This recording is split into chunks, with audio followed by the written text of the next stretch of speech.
Una dintre cele mai importante probleme cu care se confruntă democrațiile astăzi este cea de a determina cetățenii să devină participanți activi la viața comunității prin implicarea acestora în procesul de luare a deciziilor.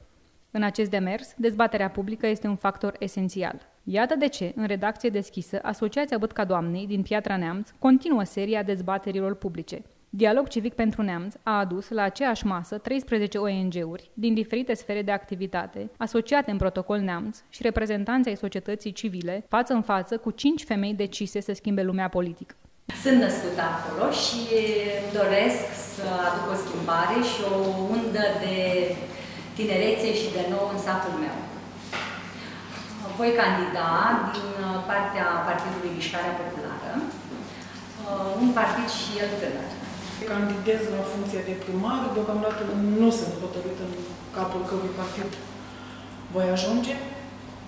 Am solicitat din partea la 3 partide, voi pleca cu doar 3 în spatele meu. Voi vedea în fruntea cărui voi acționa. Vreau ca în Comuna Negruiești, într-adevăr, să fie o schimbare majoră, pentru că este o comună în mijlocul comunelor în care nu s-a făcut nimic. Comunele de jur împrejur sunt proiecte europene, au accesat fonduri europene, sunt dezvoltate și ca structură teritorială și ca tot Negruiești este o comună de paragine. Nu aparțin deocamdată niciunui partid și mă păstrez deocamdată o perioadă așa ca independent. Am spus dintotdeauna că nu voi face politică, însă contextul de acum mă determină să intru în acest domeniu, bazându-mă pe ceea ce spunea Aristotel și cred că se poate face acest lucru, politica să nu fie niciodată despărțită de etică. Vreau să candidez dintr-un motiv asemănător cu cel pe care l-a spus colega de alături. Unul dintre ele este faptul că comuna mea mi se pare că nu este suficient de dezvoltată pe măsura posibilităților pe care le are. Este o comună destul de mare. Și al doilea motiv pentru care vreau să candidez este că eu sunt sigură că voi putea schimba ceva în bine în comuna în care m-am născut. Dorim cu toții ca imaginea comunei noastre să treacă pe un nivel superior, pentru că considerăm că este momentul ca comunitatea din Pângăreață să aibă un alt fel de reprezentare, pentru că este nevoie ca Pângăreațul să nu mai crească ca nebun mediu, fiind o localitate în apropierea orașului nostru atât de frumos. Voi candida din partea Partidului Social Democrat la funcția de primar. Comuna Poiana Teiului este, după cum știți, o regiune montană situată în partea de nord-vest a județului Neamț, pe cursul inferior al râului Bistrița. Este o localitate cu 11 sate și care se întinde pe o suprafață de 1800, care are 1844 de locuințe. Infrastructura comunei este reprezentată de drumurile naționale de DN17B și DN15B, care se află într-un stadiu avansat de degradare.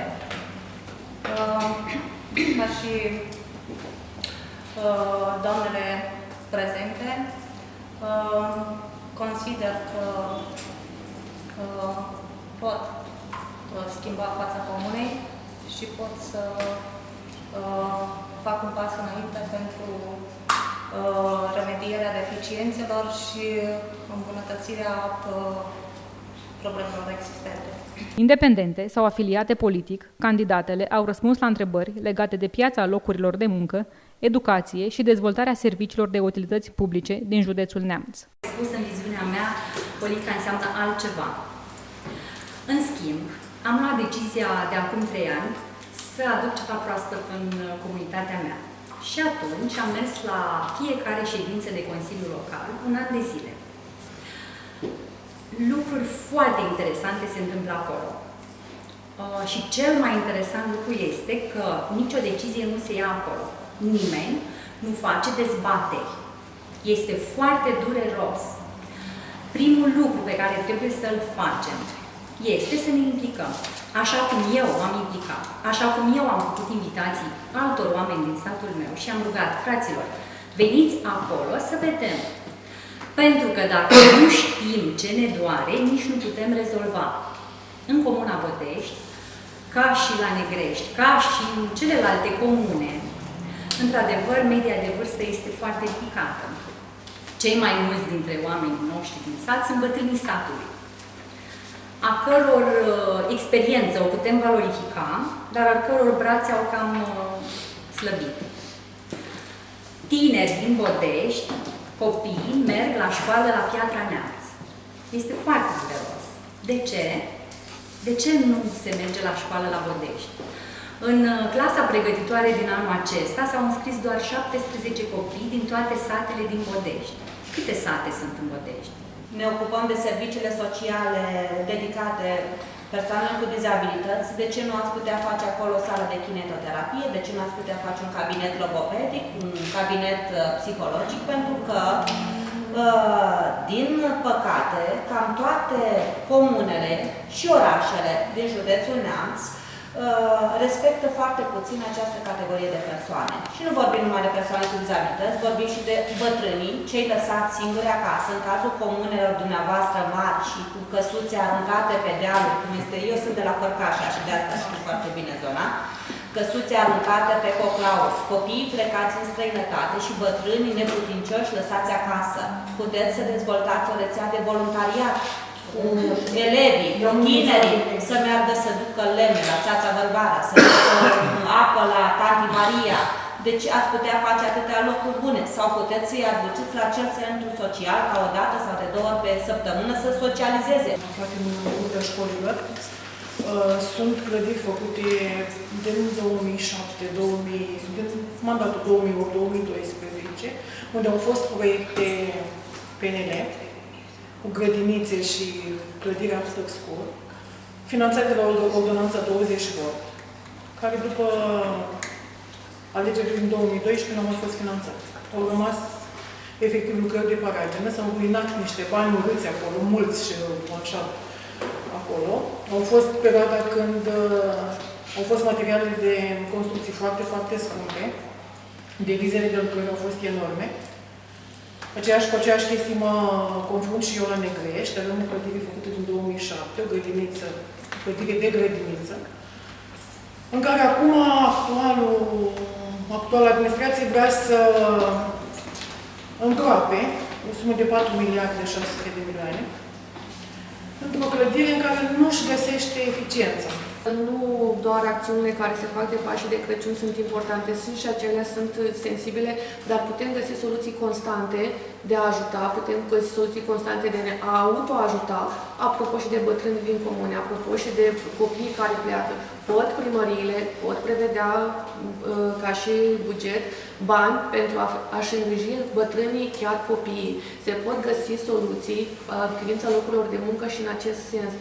Dacă există deschidere și dacă există dorință, să știți că chiar aceleași resurse care le aveți ca și până acum pot fi în așa fel distribuite încât să găsească soluții. Din punct de vedere medical, că aici e domeniul cel mai sensibil pentru mine, și din punct de vedere social.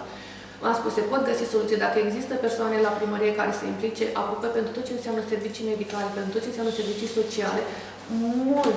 Mulți. Deci eu fac asta de câțiva ani. Deci mulți beneficiari nu știu ce drepturi au. Atât de puține câte sunt, e păcat să nu fie accesate. Dar au nevoie de ajutorul dumneavoastră, de ajutorul colegilor dumneavoastră din primărie.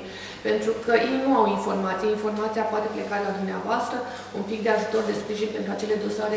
Potrivit Registrului Comerțului, Comuna Baia Mateiului se cifrează cu 70 de unități în mediul de afaceri a IMM-ului. Raportat la populația comunei, densitatea IMM-urilor este undeva în jur de 0,07 la 1000 de locuitori, ceea ce înseamnă că atractivitatea comunei pentru investitori este foarte, foarte scăzută. Eu cred că una din problemele majore, în afară de neimplicarea noastră, a fiecăruia la rândul nostru, pentru că până la urmă nu trebuie să aștepți ca cineva să-ți dea, trebuie să vii cu idei. cu soluții, cu sugestii și de aia consider că, în primul rând, suntem vinovați poate noi ca persoană. Apoi, cred că o mare problemă în zona noastră este legată de infrastructură. Ca și potențial, părerea mea personală este că singura sursă la noi care ar mai putea fi valorificată este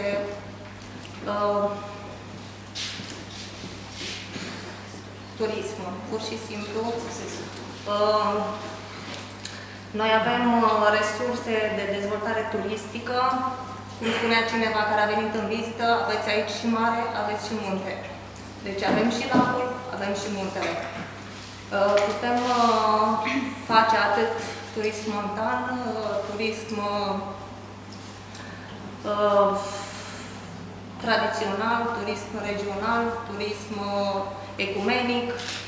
Deci soluția ar fi, important este să ai o echipă, pentru că un singur om, primarul nu poate să facă pur și simplu nimic dacă nu are o echipă în spate care să fie susținut, de care să fie susținut și care să lucreze cot la cot. Ulterior, participanții la dezbatere au discutat despre turism și probleme de mediu, despre modalitățile prin care s-ar putea realiza un parteneriat public-privat și despre ce trebuie făcut pentru a atrage investitori în zona Neamț. E clar că situația economică este una la un nivel foarte scăzut în toată țara, dacă stăm să generalizăm, însă noi discutăm fiecare despre comuna noastră. Eu văd problemele acestea situate toate ca niște piese de domino. Una o determină pe cealaltă sau o împiedică pe cealaltă să se dezvolte. Bineînțeles că turismul este piesa principală cu care noi putem să ne dezvoltăm, însă pentru a face turism să nu uităm că prima dată trebuie să refacem mediul înconjurător. Pentru că s-a distrus foarte mult în ultimii ani și nu exagerez când spun acest lucru, toată lumea știe. Trebuie să refacem mediul, trebuie să insistăm mai mult pe educație și nu se poate face educație decât cu foarte multă atenție din partea întregii societăți, să îi responsabilizăm pe toți membrii societății, nu numai pe cei care sunt direct implicați, nu numai pe copii. Să începem educația de la părinți către copii. Rezultatele se vor obține doar dacă există transparență, corectitudine, respect, să faci ceea ce spui, să fii onest. Am încredere că putem disemina aceste principii tuturor cetățenilor din comuna noastră. Îmi doresc ca comuna noastră să ajungă ca o comunitate din afară, care să aibă o dată pe an un festival, unde să se întâlnească toate satele, să nu mai există această separație a satelor și a nivelurilor, să zicem, de studii. Am planuri mari, iar legat de resursele naturale, vreau să mai spun ceva. Am participat la o ședință împreună cu reprezentanții ai Galgea Plău și am încercat să susținem și să propunem niște acțiuni concrete. Una din ele se referă la identificarea, să zicem, și punerea pe roate a unei firme, da, de procesare a plantelor medicinale. Noi avem experiență, să zicem, în Pângărați, pentru că în acel loc planta Vorel a avut un sediu, a colectat de-a lungul timpului foarte multe plante medicinale. Este clar că flora spontană asigură tot necesarul de care lumea în zilele noastre are nevoie. Trebuie și ne interesează în primul și în primul rând să avem un mediu curat, oameni care să conștientizeze că păstrând și valorificând corect vom avea toți de câștigat. Și să vă implicăm ca și parteneri, ca și specialiști, ca și cei care pot veni cu soluții la multe din problemele cu care noi ne confruntăm. Sigur, asta vă spun. Și din parteneriatele care sunt în momentul ăsta în derulare cu industria dumneavoastră. Am avut la Nevești, am avut colaborare cu câteva ONG-uri și au ieșit treburi frumoase, dar trebuie schimbată mentalitatea. Ei nu înțeleg majoritatea celor din structura administrativă nu înțeleg ce înseamnă colaborare cu ONG-ul și asta este faptul că de luptat și mentalitate. Eu la mine asta este. Da, bine, oricum. Și sperăm să mai schimbăm ceva. Eu vreau oameni tineri în jurul meu și deschiși la multe luminate ca să pot să fac ceva. Astfel de dezbateri vor mai fi organizate de Asociația Bătca Doamnei și se adresează tuturor celor interesați de soarta comunității. Rolul unei dezbateri publice este de informare, de mediere și de identificarea unor soluții viabile de comun agreate la problemele existente și nu înseamnă confruntare și schimb de cuvinte aspre. Vreau să vă spun că am avut foarte puțini oameni în sală și este îngrijorător pentru că la Boteș comunitatea locală nu vrea să ne implice. Pe mine cel mai tare asta mă doare. Pentru că dacă ne-am întâlnit și la Botești, așa cum ne-am întâlnit astăzi aici, și dumneavoastră aveți o idee, și dumneavoastră aveți o idee, și poate și eu am o idee, și dacă le punem toți pe masă, poate găsim o super idee. Dar nu se vrea, din păcate. Și eu mă întreb, de ce?